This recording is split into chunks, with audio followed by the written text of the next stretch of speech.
on the teaching.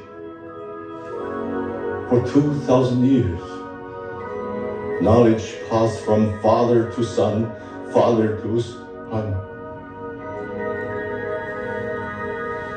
When Shingo died, it stopped. Teach me.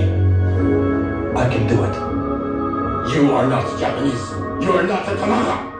You told me using any technique that works. Never to limit myself to one style.